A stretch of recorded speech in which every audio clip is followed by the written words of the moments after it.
Do you find that the demonstrations which are taking place are a handicap to you, specifically the Washington March in August? Do you think that this will...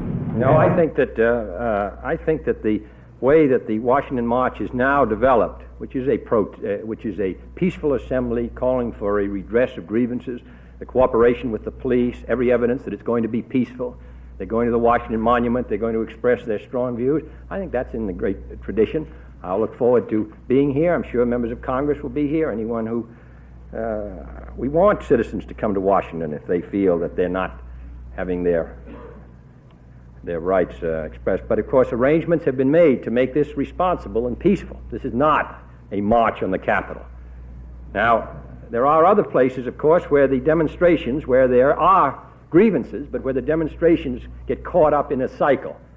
And we've got it in Cambridge, Maryland, where there's no peace. They've almost lost sight of what the demonstration's about. You've got an increasingly dangerous situation. You could have violence any night. You've got 400 National Guardsmen there. Now, I'm concerned about those demonstrations.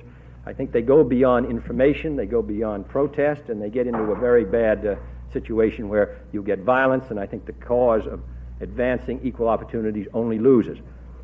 But I do feel also, so I have warned against demonstrations which could lead to riots, demonstrations which could lead to bloodshed, and I warn now against it. Secondly, some of the people, however, who keep talking about demonstrations never talk about the problem of redressing grievances. I would hope that along with a cessation of the kinds of demonstrations that would lead to rioting, that people would also do something about the grievances. You just can't tell people don't protest, but on the other hand, we're not going to let you come into a store or a restaurant. Seems to me it's a two-way street. If the Congress will act, if most importantly individuals will act, and I'm impressed by the fact that since May 22nd we began our meetings at the White House, the Justice Department, and meetings have been held by governors and mayors all around the country, that there have been substantial gains made in areas of the country where before there was no progress, in restaurants, movies, motels. So something can be done. So I would suggest that we